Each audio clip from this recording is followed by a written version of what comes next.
So, hi, and welcome to another episode on NetSupport Radio.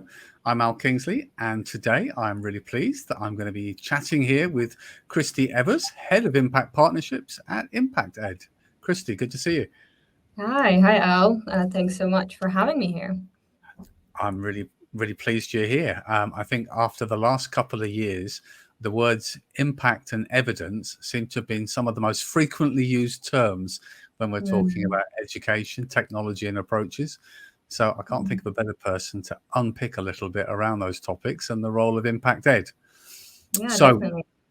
can I kick off with a kind of a fairly broad one, Kristy, which is really, I'm asking a question that I like to feel I've got a fairly good sense to, but why is measuring the impact of education interventions or EdTech products important? Yeah, I mean, that's kind of the key question, right? And what our mission as an organization is completely focused around. And I think all of that comes down to finding out about what works and what doesn't work, both within sort of the school sector, the education sector more widely. We're putting so much time, resources into new interventions and products, and a lot of the time we don't actually know what really works and what doesn't. So as an organization, we refer to that as the evaluation deficit. So having all these interventions, products happening for pupils, with pupils in the classroom, outside the classroom, but not exactly knowing which ones of those work and which ones don't. So that's what we as ImpactEd really set out to, I guess, address, both by working directly with schools and working with organizations that work with schools, and that includes sort of EdTech organizations, but also other types of organizations like charities that run interventions with schools more widely as well.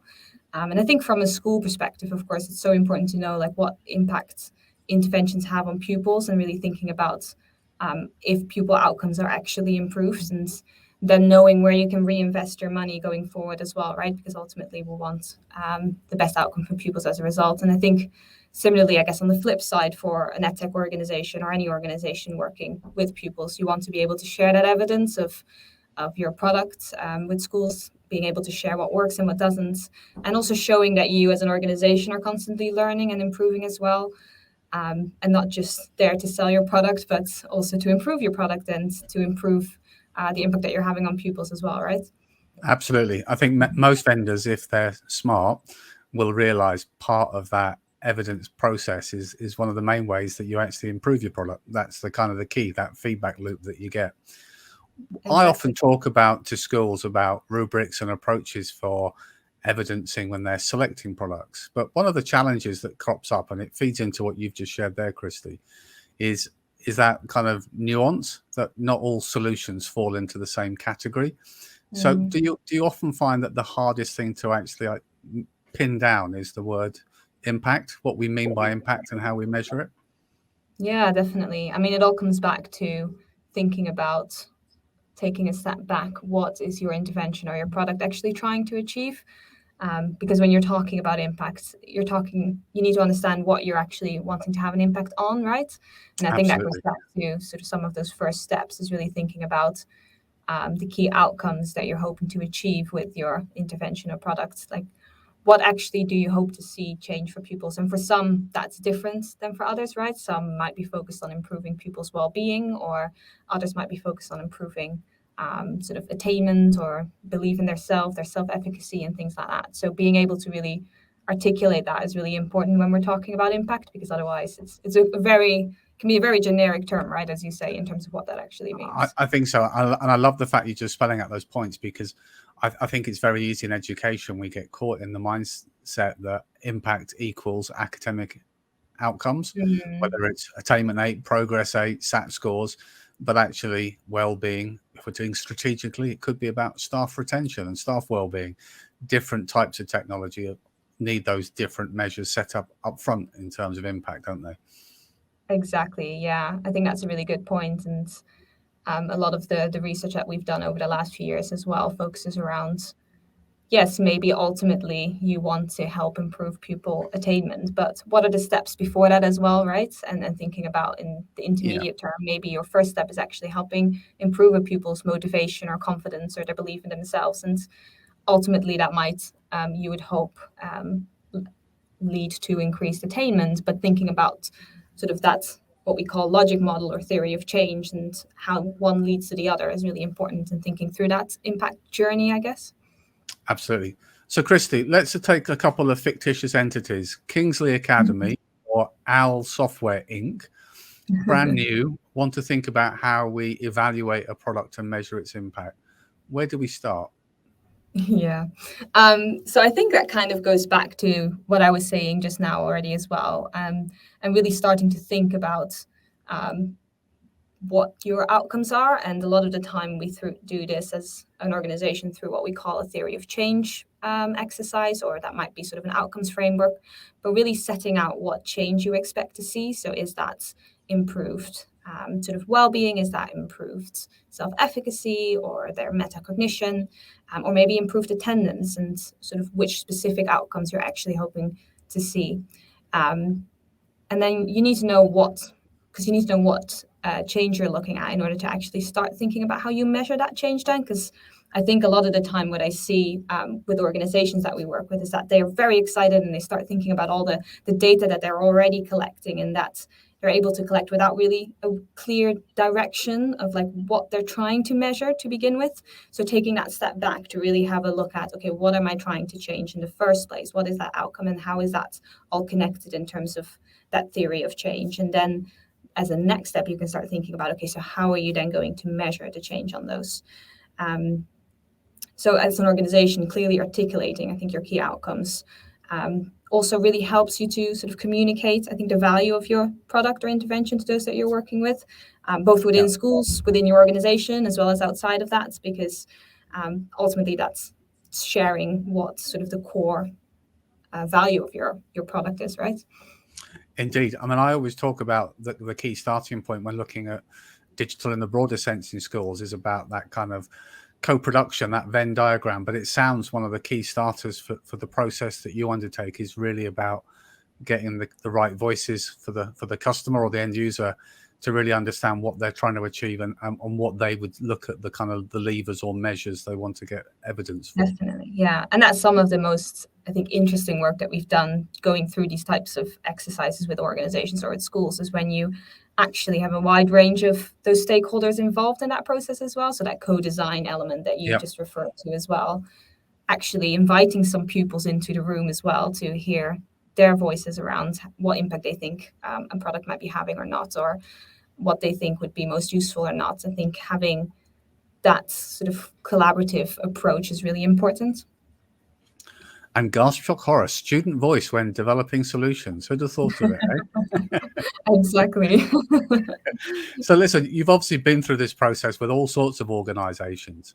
You know, once you've got the results, you know, what's the next step? Once you've got some data, you've looked and understood what they're trying to measure. What's the next step once you've actually assimilated some evidence? Yeah, I think that's a really important question, because I think for anyone sort of dealing with data sets of whatever kinds, and wanting to present that back to other relevant people, either within your organization or outside of your organization, it's so important to think about how you actually then present that data. So thinking about what the key findings are, but also what they mean in sort of wider context. So really, I guess, maybe without getting into the nitty-gritty of the different kinds of evaluations designs that are out there, you basically want to think about like what your data really means in relation to what's going on in the sector more widely. So, for example, if you use a survey tool that shows that pupils have made progress on a measure for motivation, how do you really know like how significant that change is? So being able to put that into, and putting those results into context of wider national data sets or benchmarks can be really helpful to help interpret findings as well. And I mean, as an EdTech tool, you might be able to share sort of wider trends of data that you've already been capturing. But if you're using particular sort of standardized assessments or tools, being able to share that in that wider context, and thinking, for example, in terms of the group that's participating in your program or using your products, like were they particularly high or low scoring to begin with? So thinking about that context of the pupils that you're working with as well. But also in terms of the amount of progress that they've made, is that progress what we would have expected to see regardless of using the intervention or not. And that's thinking more around the control side of things. But I guess that general point around like thinking about the context and what this really means in the wider context. I think these are like a lot of I guess complex questions and usually not very easy to answer, especially working in the education sector and in the classroom. There's so many different things happening, and either in the classroom, but also to people's lives outside of the classroom, right? But I think it's so important that we try to find that balance between like a robust but practical middle ground and, for example, making the most of the data that's already available in schools or using tools that do have national benchmarks so that you can compare it to that and have that wider context as well. I think that's really, really an important point, Kristy. I mean, often it's rightly said, that data doesn't become information without context, and the context is the kind of the key driver on that. Lots of time when we talk about evidence, perhaps one step less structured and in depth than the kind of work that you good folks undertake. We're often looking at whether it's kind of anecdotal or correlational or causal evidence where you're comparing and looking at things. But often the missing link there is it can be a really helpful process to drill down on a solution you might want to choose. But having that reference point of that larger sort of more national data set or other evidence to actually hold it against, I think is really something that often gets missed. And I'm assuming over time your data set, given the types of organizations you work with, or those reference points, continues to expand to kind of add greater value. Yeah, I mean, I guess we're sort of dealing from our side with two different data sets. On the one hand, the data that we're capturing through our ImpactEd platform that the schools use directly. So we have a really large data set. We did a very large study last year as well with over 60,000 pupils during, 2 years ago now, I say, lockdown, referring to the time that's passed over the last 2 years, right? And looking into pupil well-being and how their return to the classroom was and how that impacted pupils' well-being and engagement as well, going back to school. So throughout the years, we've started to build up that data set, and we've got some really interesting sort of benchmarks and are able to see sort of the trends over the years as well in terms of where pupils are at. So yeah, that's a really, I guess, valuable sort of piece of work, and we're trying to share more of that publicly as we can as well. So we've done a project this year called Impact in Practice, which you can find on our website too, which is publicly available, and drilling into that data that we have on the platform as well around sort of core themes. And then on the other hand, we have sort of the data or the projects that we're doing with the organizations that we work with. Obviously, some of that is a bit less standardized because it's very specific to the products that we work on or the programs that we work on. But we're just at the stage as well where we're trying to think about how we can consolidate some of those findings and share more widely as well. So stay tuned on that too. Hopefully more to follow around sort of findings that are coming out of those. But we always encourage, or at least if our partners are open to sharing the findings that we reported on for an evaluation with them, to share that more widely. So some of our partners have, Open National Academy is one of our partners, and they have published sort of the impact evaluation on their website as well. So any of the organizations that we work with where they do that, we always obviously recommend that and be able to share that knowledge with the sector more widely as well. Absolutely. I mean, it always helps if you can. And I appreciate this nuance depending on who's engaging with you and what they're trying to achieve from that. But I'm obviously the reason vendors engage is because that additional intelligence and feedback helps further shape and improve their technology offering. Exactly. Yeah, it's all about that iterative sort of feedback loop, right? And improving your product as you go along. And I guess there's maybe a sense of humility in that as well, in terms of acknowledging like you don't always have everything 100% right, and there's always room for improvement and working through that iterative process. I can certainly validate for anybody listening that when you start off on a journey creating products, you think you have all the answers, and by the end you find that actually you have very few, and it's all about learning from others that makes your solutions work. So for those of us listening, Kristy, to this conversation, and I certainly hope rightly thinking this sounds really interesting and something we should find out more about, what kind of support is available for schools or organizations that actually want to have some help with that evaluation process? Yeah, definitely. I mean, there's a number of organizations within the space that work on evaluation within the education sector specifically. I can obviously talk about the work that we do at ImpactEd, and I think our approach is quite unique in the sense that we both work directly with schools, in partnership with schools, as well as with education organizations on the one hand.